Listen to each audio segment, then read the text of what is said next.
gives us the generosity of using the hall for our museum programs. This evening, we have a mysterious program for you with Tony Diana, and he'll give you some more information. Thank you.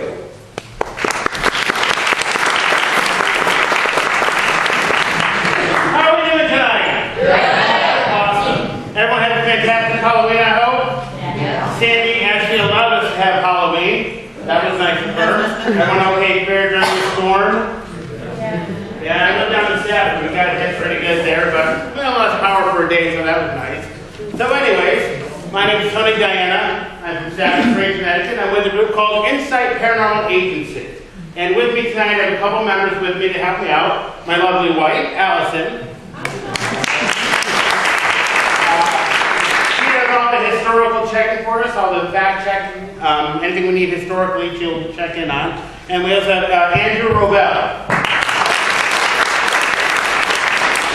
Andrew's also an auxiliary member, but he's also a psychologist, so I kind of cheat and use his abilities to tell me if my clients are telling me the truth or not, so some little ones, okay.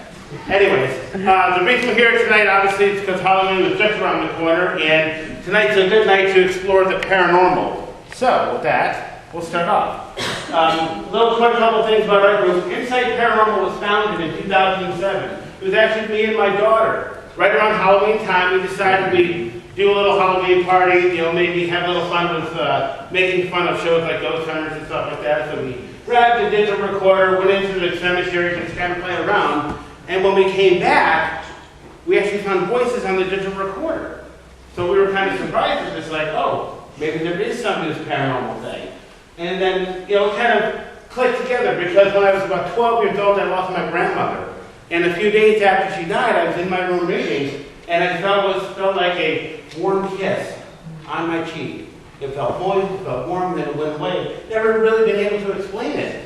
So this situation at the graveyard with my daughter was actually a great way to sort of launch and kind of explore all those questions I've always had about what happens after we die. Where do our loved ones go? Is there life after death? Do things go bump in the night? Yeah, so we figured it out. So we got together with another friend of ours, Steve Bednar. My wife came on board, our friend Andrew came on board. We had a group. And so slowly but surely we started to get cases. Some of the highlights of things we've done, we've actually worked with Kiss 95 twice. We've done a couple of investigations, one at Pasco's Restaurant and another one at Residence. And also, too, we've been featured on Channel 3 Better Connecticut a few years back. And actually, I'm going to talk about that case a little bit later.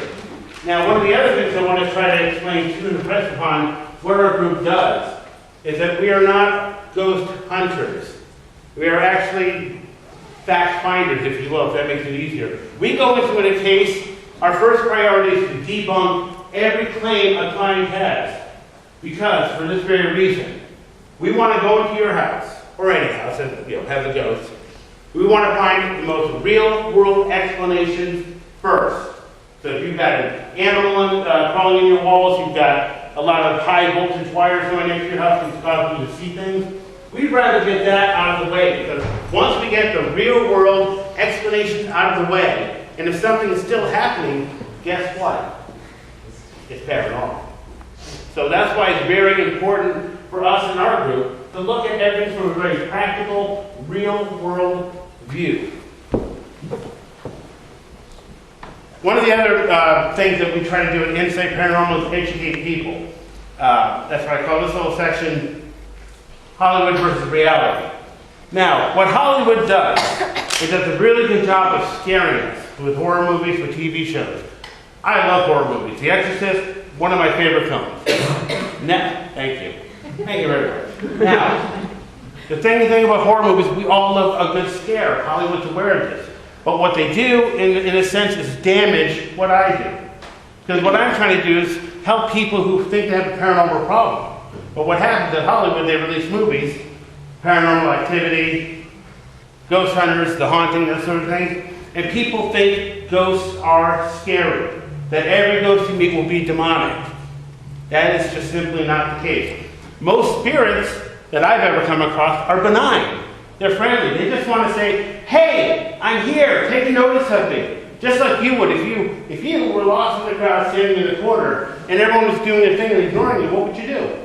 Hey, exactly. And that's all they're doing. They're using what energy they have to basically say, hey, I'm here. So you don't have to worry about shows like that. They're just trying to scare you.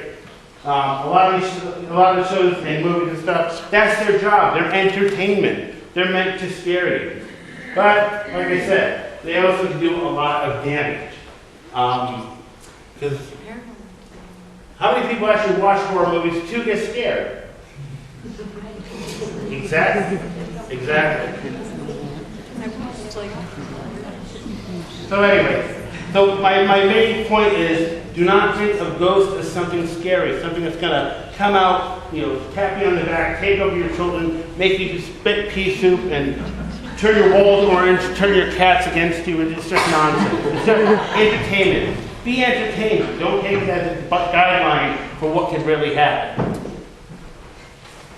Actually, the next thing I'd like to do is play a little game with you. Have anyone ever taken a photograph? Obviously you have. But taken a photograph, and when you look at your photo and you see a little round orb inside your photo, a little white dot next to a person you've seen or something like that, and a lot of people look at them and say, my God, I caught a ghost on tape or on the phone, right? All right. I want to take a look at this photo. I want you to tell me how many ghosts I caught.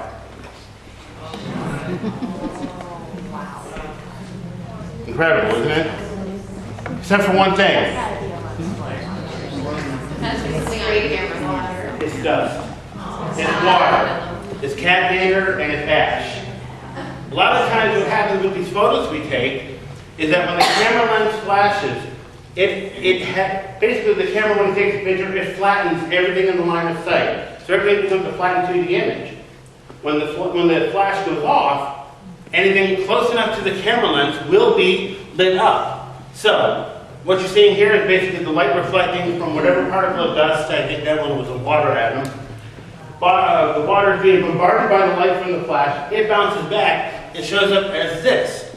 So some people take these pictures and they see these mammoth balls next to a person they see. Well, that orb could actually be really close to the camera lens, but you don't know because the camera flattens the image. So it could be close, it could be far. But my only point is, whenever you see somebody who takes one of these pictures and they say, hey, I caught an orb, just remember, most likely it's dust. Now I have some business cards in the back of the room. If you go to our website, we have a thing on our website called the Orb Catalog. One moment. That was my parts catalog, excuse me. We have a thing on our website called the Orb Catalog. And what we've done is that we actually went through and we took individual photos of water, dander, ash, smoke, chalk, all sorts of things. So that basically you can use it as a comparison between the photos you take and what's in the catalog. And you can figure out, like somebody showing you photos like, I caught a ghost. No, that's chalk, sorry. So it's just a useful little tool. So if you want to check it out, it's free to download, it's all good. Now what I would like to show you is, if someone were to show you a photo of an orb, here's what you look for. Now, the highlights of an orb would be, one, an orb generates its own light. It doesn't require the flash of a flashlight or a camera, to generate the light. Secondly, orbs usually have this beautiful tail. And if you look closely, you can see it's actually peeking behind some of the branches. Orbs usually have their own tails, and they'll actually cascade along that way. And that's how you tell the difference between those little white balls you take in your photos and your genuine orb. There's also a little baby right down there. So remember, it has its own light source, has its own tail. Would you like to see one in motion? Alright. That's when, this is a video taken on an investigation where we caught an orb in a basement. It's been slowed down about 25 times so you can see it, but I'll replay it if you need to see it again. Now the difference between what I'm about to show you and say an insect is that if I were to show you a video of an insect, you would actually see, as an insect or whatever it is flying by, you'd actually see the repetition of the wings over and over again. So it would create a sort of a diagonal shape as it flew across the screen. If it was a true orb, what it should look like a pen made of light. And it'll just cascade across the screen. Check this out. It's going to come in right through here. There it goes. Now, see how graceful and beautiful that was? It was like taking a pen of light. Would you like to see it again? Yes. It was like a pen of light, just cascading across the thing. It wasn't a simple ball just hanging around. Back this up.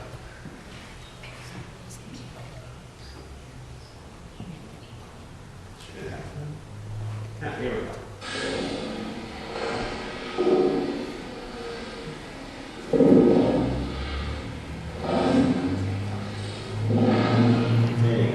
Beautiful and graceful. So hopefully I'll give you a little idea of what to look for next time you guys are looking at pictures of orbs. Its own light source, and it's got to have a tail. That's very important. Have a little bit more light. Thanks. Now real super quick, I would like to go over some of the tools we use in ghost hunting, because they can be a lot of fun. One of the first and obvious ones we use, probably everyone knows, is a digital recorder. Anyone familiar with how we use digital recorders in ghost hunting? Go ahead. Oh, okay. Well, I don't know how to explain it though. That's okay. Basically, sorry about that. Basically, we use the digital recorders to capture spirit voices. What happens is that we'll start the recording and we'll ask a question. Then we'll leave a gulf of silence. In this silence, we hope to have a spirit or a voice from the other side answer us. I have quite a few examples to show you later of the results we've gotten from one of these.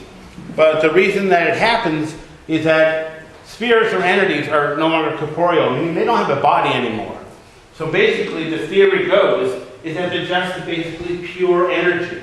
Even now, our bodies, the way they work, we're nothing but a gigantic machine, just energy cascading all over the place. So imagine being that, but without your flesh. So this entity or whatever is just this ball of energy. And it has to work up a lot of energy, store it up a lot, in order to try to throw some of that energy here to make it into words that they understand. Or even to move something, or even to do whatever it wants to do to try to communicate. So that's why these things are important. Now, with the entities being energy, what we can do is we can actually track the entity in the room as it's there. These are two tools we also use. They're electrician tools. This one's called an EMF meter. This one's called the K2. And basically what they do is measure electricity. See if I fire this thing up, it's got a little green light. Now, right past near an electric field, you'll see the lights light up like a Christmas tree. So basically this shows me where all the electromagnetic pulses are in the room. Now if I just do it in the middle of the hall here, you can see it's not going to read anything. So, if I were to come through here knowing that it reads nothing and suddenly it spikes, suddenly I have an anomalous band of energies in that area. And that can sometimes trigger and tell us where a ghost is. So if we got a reading like that, we would immediately start an EVP session with a digital recorder. So that we have a clue of where a spirit may be.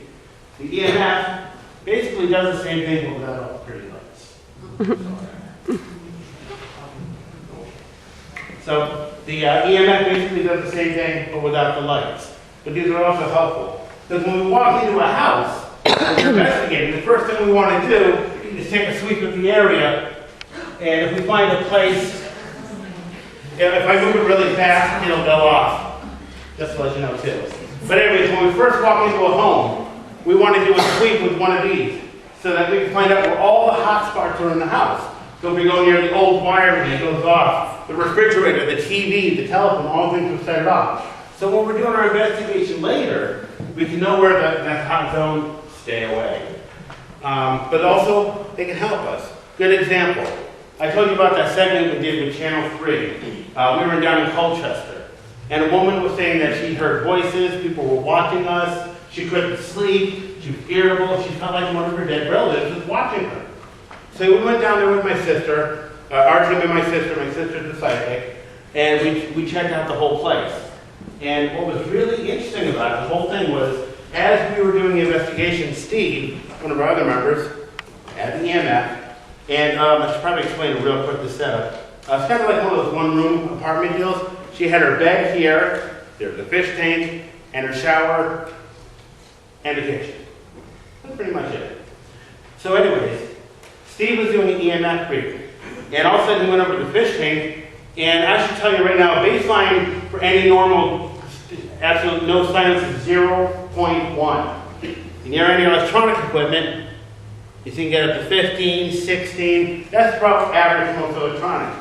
He goes over to the fish tank, and it reads 32, which is exceedingly high. So my first thought is, okay, the fish tank is doing it to her. Sounds weird, doesn't it? But here's the reason. EMF, electromagnetic fields, they can actually affect how we are affected. In other words, if we are affected by electromagnetic fields, they can cause things to happen to us, like paranoia. They can cause us to have rashes. They can cause us to hear and see things if we're exposed to them enough and on a constant basis. And where she was sleeping, here, her fish tank was here, her shower was right behind it. So she was being bombarded by EMF fields 24/7, virtually from morning to night. So I said, I'll tell you what, grab some vitamin B, go see a doctor, and change out your fish tank. So she did that. 6 months later, we get an email from her, all of her problems are gone. She no longer feels paranoid, she doesn't feel like she's being watched, and she sleeps a lot sounder. And this is one of the real benefits of going in there, trying to find real world solutions to what people think are paranormal. Every once in a while, you do get something paranormal. But it's actually really nice when you can solve someone's problem in a real world way. Another one of our fun toys is a digital thermometer. Basically sends out a little laser beam. You can see it on the roof. And it tells us, we can look at it and tell us the temperature of the room. Ambient temperature is 72 degrees. On the floor, 69. And the reason this is great is because if we are to believe that spirits are nothing but energy, as they move through a house, as they move through anywhere, they will basically consume all the ambient energy around them in order to move. And in their wake, they leave a cold spot. So if you've ever been in a place or a house, and all of a sudden you feel like this cold chill, you ever see, especially in movies, that they associate things like a cold breeze or a cold wind, if you've ever felt that, basically it's the idea that that's where an enemy has been. It absorbed all the natural ambient energy, has moved on, it leaves a cold spot in this wake. So we can use a digital thermometer to track it. As a matter of fact, a few years ago in my hometown of Stafford, there was an old school called the Borough School. They actually let us investigate quite a few times. Using a digital thermometer in 203, which is one of the hot spots in the room, we were actually able to track a cold spot for almost up to 5 minutes. And that is basically, here's the ambient temperature of the room. Oh, it'll drop down 10 degrees more. Keep going. And we're actually able to follow it. And I should probably also mention too, you might get a kick out of this. My daughter was on the other end, as we were following the cold spot, and right before it dissipated, it kind of ended right near her, and right before it dissipated, the little small ends of her hair were suddenly lifted up. And then all of a sudden, all the activity ceased. So I don't know if that meant they wanted to talk to her or whatever, but it was kind of interesting. And the last bit I want to show you is just basically a hearing aid or a listening device. I think they call them personal listening devices. Basically what they do, you put it in, looks like a Bluetooth, and when you turn it on, it amplifies all the sound around you. And the reason this is great is that you can actually hear spirits with your bare ear. You don't necessarily need to record all the time, especially if the activity is high. Case in point, Borough School again. There were times where we actually heard voices with our naked ear. However, when we had a listening device such as this, it actually made it a lot easier to just hear them up close. They would mostly just say like, hello, or what are you doing, or something like that. Sometimes they were faint, but the device really helps out with that. Okay, let's move on. Okay, here's some EVP evidence I bought. What I'm going to do for this part is I'm going to try to go through and walk through the EVP, so I want to make sure everyone can hear them all right. because some of them are quiet, some of them are louder. Now there are three types of EVPs, Class A, Class B, and Class B. The Class A EVP is one that everyone can agree on what they think is heard in the recording. In other words, if you say, hey, who are you? This is Bob. Everyone can agree that the voice said, this is Bob.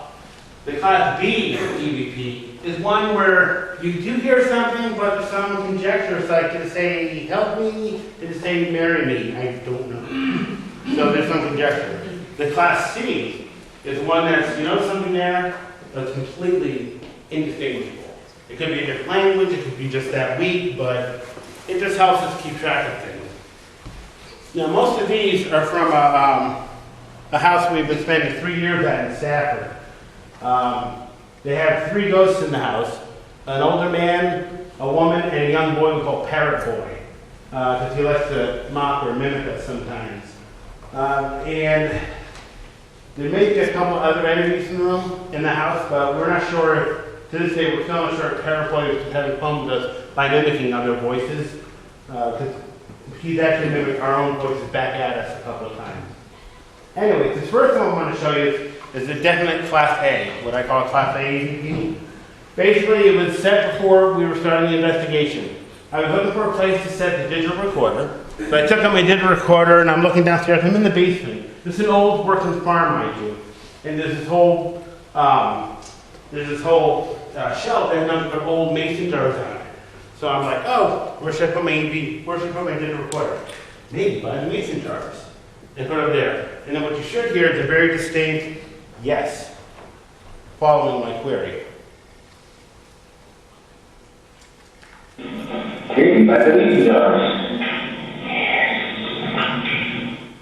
Everyone make that out all right? All right. Everyone in the back hear that all right? Awesome. Great. Now the next one, same house, working farm. She has a room off to her kitchen, which is basically, we call the red room, because it's, well, it's painted red. No other reason other than it's painted red. It's okay to laugh. I'm not going to say go something if you don't laugh. It's okay. This is a shared experience. It's all good. Anyways, so we're in the red room talking, and what you're going to basically hear as we're talking, you're going to hear what sounds like a high-pitched laugh. It almost sounds like a witch laugh, like a cackle, but it's a very high-pitched laugh. Give it a listen. They don't understand how to do it. They've done it before. Yeah, but they don't know how they do it. You hear it at the very top end. I'll play it again. And clearly, it's me and my daughter were having a conversation in the midst of the investigation, and then right over us, as if being rude, the spirit just laughs. And it was mocking us or trying to join us, but They don't understand how to do it. They've done it before. Yeah, but they don't know how they do it. can we hear that all right? I only ask because I want to make sure everyone can hear the benefit of it. Some of these recordings can get very quiet, and if we have to process them, they can get even quieter, so I want to make sure everyone can hear them. All right, this next one of my favorites, it's called Barn Girl. And same place, she has also the barn now. In this barn, she would tell me stories about, she would go out in the morning to feed her horses. And she had 2 horses, I think one of them was a prize winner. Anyway, so she would go in there every morning to feed her horses. And one time, right before Christmas, she was putting out the hay, doing whatever. All of a sudden, she turned around and there was a man standing right there, right at her face. Just all of a sudden, out of nowhere.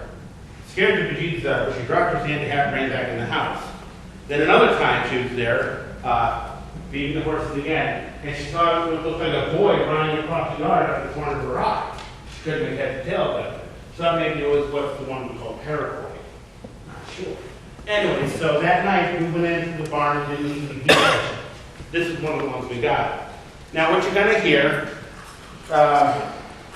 should hear my daughter, and then what you're going to hear what sounds like 4-year-old girl or boy, not sure. But it sounds like it's talking to the rabbit she has in there.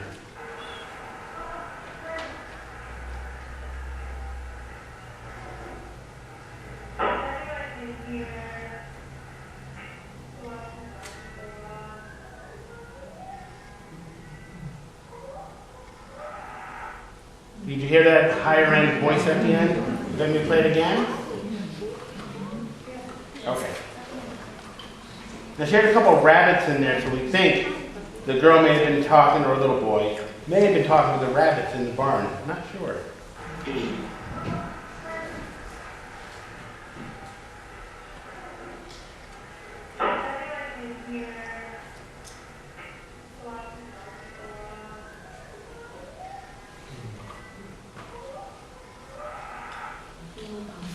And it always sounds like the beginning of this name, like hello bunnies.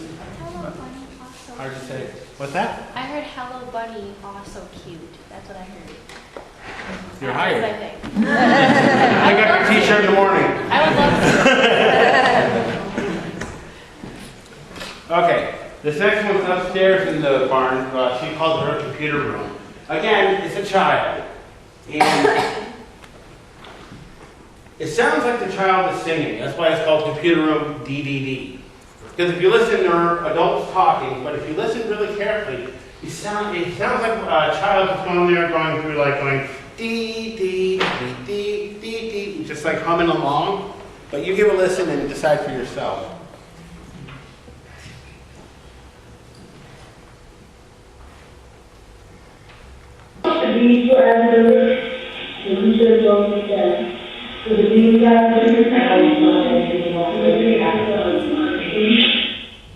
And it's very hard to hear. That's why this would be a Class B one. But you can tell there's something distinctive that's different from the voices in the room, and it's almost interrupted. So that's why it becomes distinctive. I'll play that one more time.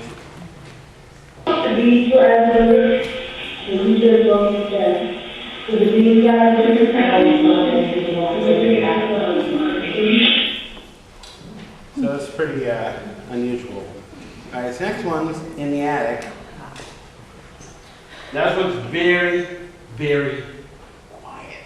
Because I'm warning you. So I may have to play it a couple times. But it starts off right at the beginning. You should hear what sounds like an intently whisperish willow of a voice saying, "Oh God." And then I'm with one of our other team members, Katie. She's going to ask me, "Did I just say something?" I'll be like, "No." So I thought I heard something. So she probably caught the spirit speaking it, but couldn't understand what it was saying until we were listening to it on playback. So it's right at the beginning. Try to point to it for you. Is that you? What? No. Still going. What's that? Still going. The noise afterwards you hear is a car passing in the back. Oh, that's good. Yeah, but what's really interesting is that she acknowledges right there live and then that she heard the but she unfortunately couldn't hear it loud enough to hear what it had said. Now, if you think any of these EVPs say something other than what's up there, you're welcome to interpret them, because there have been times where people in the audience will point out an example of something I couldn't pick out, because it's always good to have fresh ears in these things.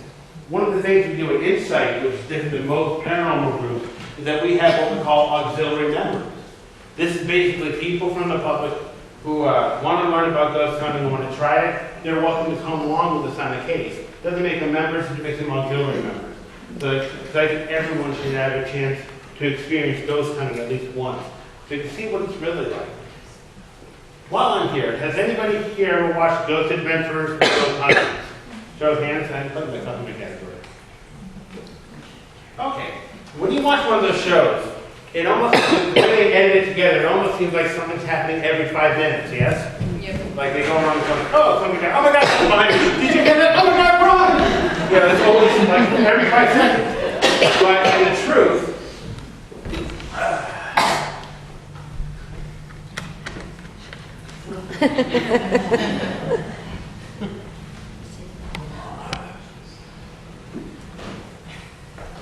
anybody out there?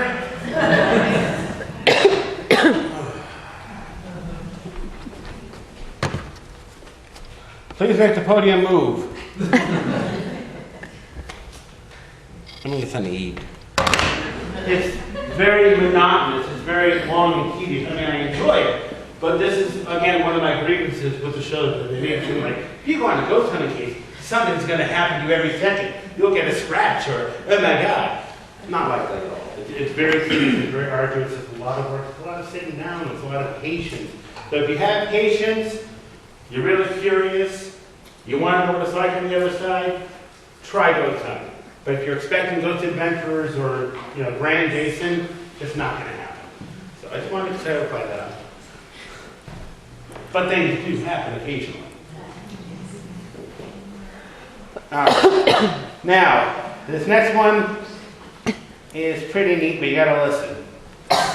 Story is, same house, that barn house, and what had happened was, the day before I went there, there was a guy working on the lawn there. He got hit by a car right in front of her house. It was pretty sad. I actually knew the guy too, so it was pretty heartbreaking. Anyways, so she had asked me over the next day because she wanted to know, she knew him too. She goes, Tony, I want to know if he's in the house. I want to know if he's here. I want his wife to know if anything's all right. Can you come over? I said, yeah, absolutely. I'll be right over, brought my digital recorder, and I spent a few hours there. This was the only thing I got out of it, I'm afraid. No voices, but the trick is, this is DVP, remember one thing. Nobody was in the house.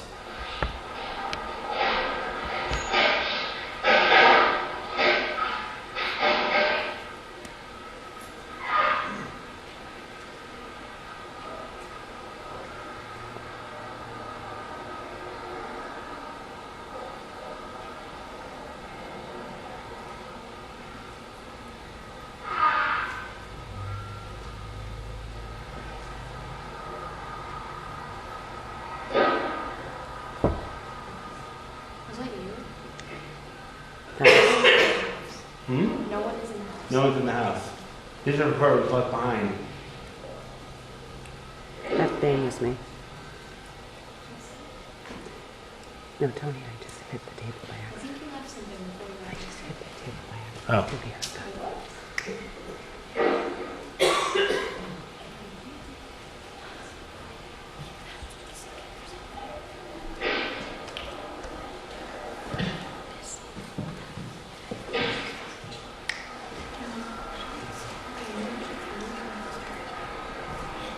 They hear the occasional car passing by outside. That's us coming back in the house. Sounds like it's looking for something. Yeah, like it was Like something left.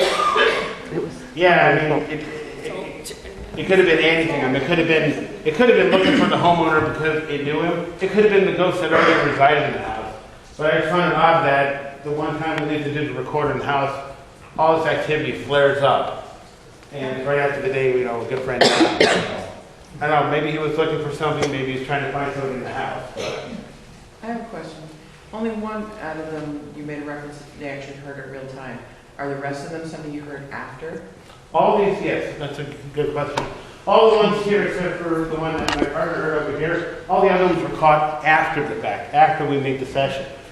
We did not hear them there, because that's why things like the computer room, DVD, and the laughter, they happened while we were talking. We weren't aware of them. So it'd be like me and you talking right now, and all of a sudden there's a voice here. We wouldn't catch it until we played it back on the digital recorder. Okay. Sometimes, when you're in a ghost hunt, and the house has been through several times, you get really comfortable with the homeowners.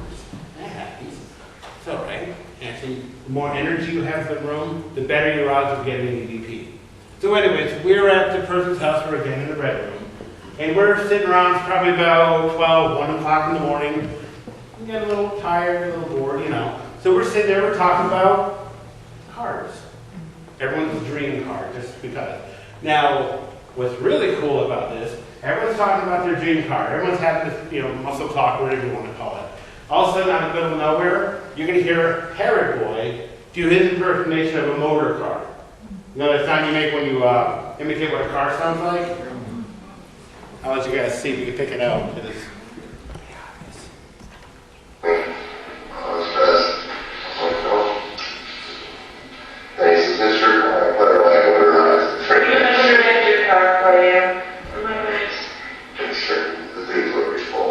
My dream car is 75, 75 foot. Ugly quarterback. I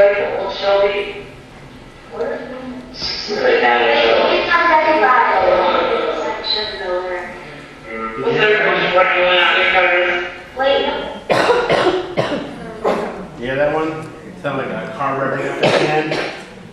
Everyone here already in the back? It kind of sounded like, what was that high pitch? I heard something really high Does it pitched. sound like a whistle? Exactly, what was that? I don't know, we got whistles throughout the house several times. Comparable, I mean, we would get whistled every But once in a that sounded while. like, not like a motor almost, but like more like a. That's at the end, I heard whistling. Yeah, no, I heard the whistle too, but like, I'm hearing like. It could have been either or. I just referred to that because we were talking about coffee and some of the more. It could have been something else entirely. I'll try that one more time. Well done. Thanks, Mr. I put a light over her eyes. I'm gonna get your car for you. Look nice. Just sure the dude's will be full. I'm reading cars at 75. 75 foot. I'll do for that. What about the house? Right, well, shall we? What? Right now, He's on 75. Sections over there. what's everybody's rattling out the car? Wait. And that was it at the end. It may not have been the car noise when we were talking cars. It sounded like a car revving up, so I called it a car. Anyways, this next one, kind of quiet. And I believe in the featured X.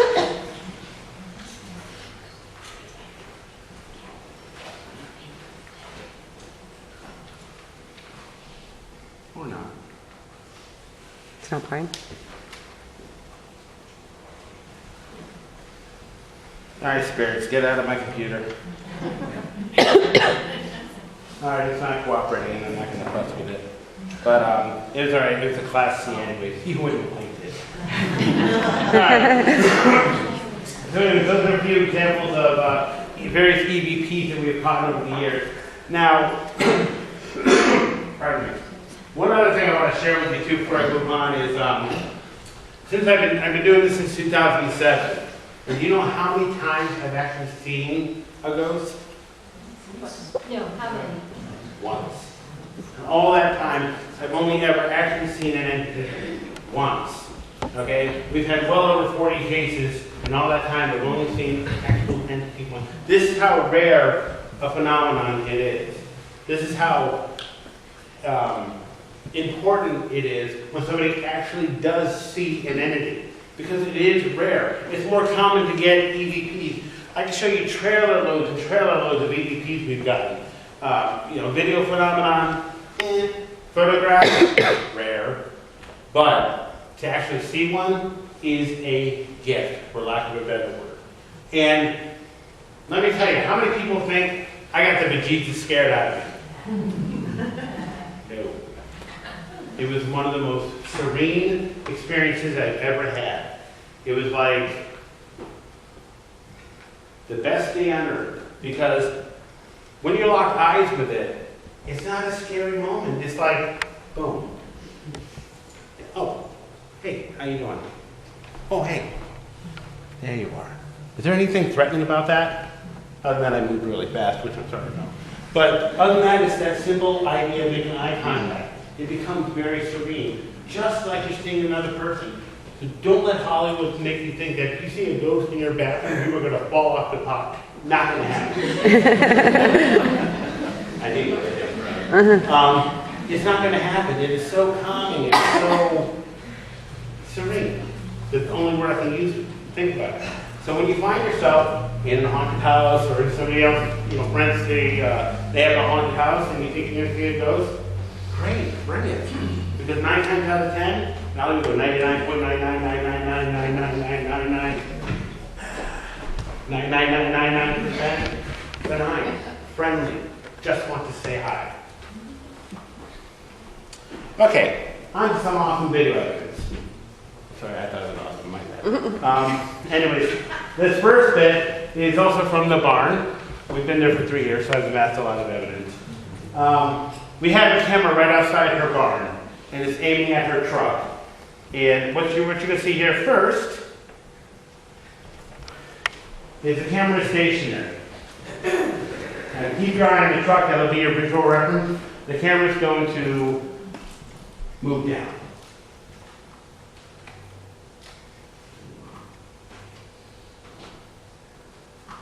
Okay, nothing really impressive there. I mean, that's pretty much it. Could be gravity, for all we know.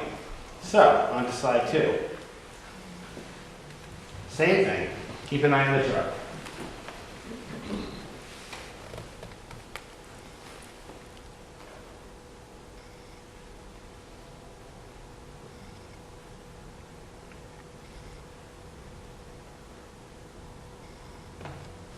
This time the camera's pulled up.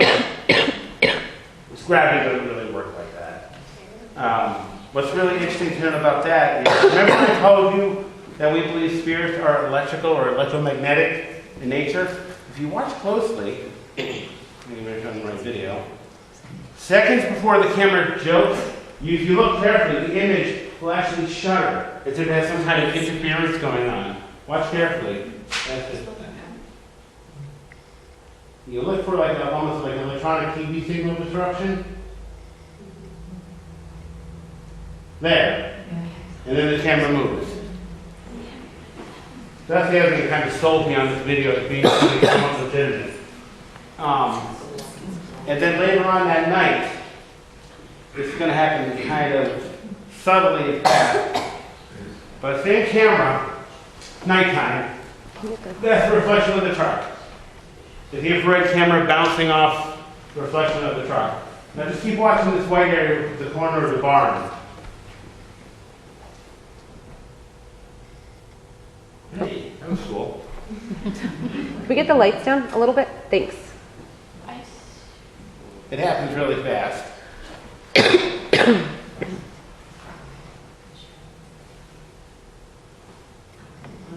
And that was it. Try that again.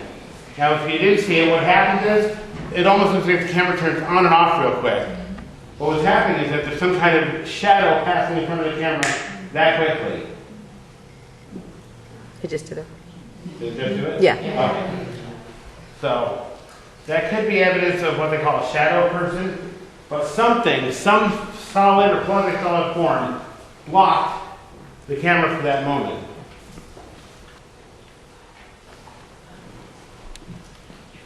Right, there's no sound for some reason. Oh, I know why there's no Shut it sound. off. That's me. Yep. What did you do? I shut off the sound. I didn't want to keep freaking out. I understand. Once again, my lovely assistant Allison. Thank you. Yeah. Oh, yeah. Thank you so much. Let's try that again. Turning the on and off button.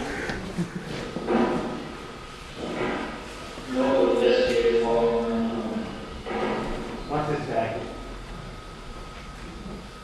Could you bang on something in here to let us know you're here? Whoa, what was that? Dude, something just knocked it out of my hand.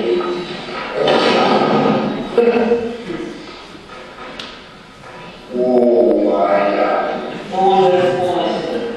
Dude, I had all those things in my hands. Dude, it's cold. Yeah, the energy just spiked up a ton. Holy, I'm cold where I'm standing. Serious on free. What? This whole thing that. Do it if no one's saying so I don't like Anyways, we saw before after the first item, we saw his body kind of shake when the second item released. That would be the, kind of like the same effect you saw in the camera before the camera moved up in front of the truck. So the electromagnetic field passing between the entity and the person. In this case, the guy in question was being a smart aleck and not doing what they had asked. They had clearly asked the psychic to tell them to shut off all the lights. He didn't. They did what any of us would do. Stop it! Did he turn off the light? No, he went downstairs, white as a ghost. Yes. Pretty much. I guess they played the end, it's like,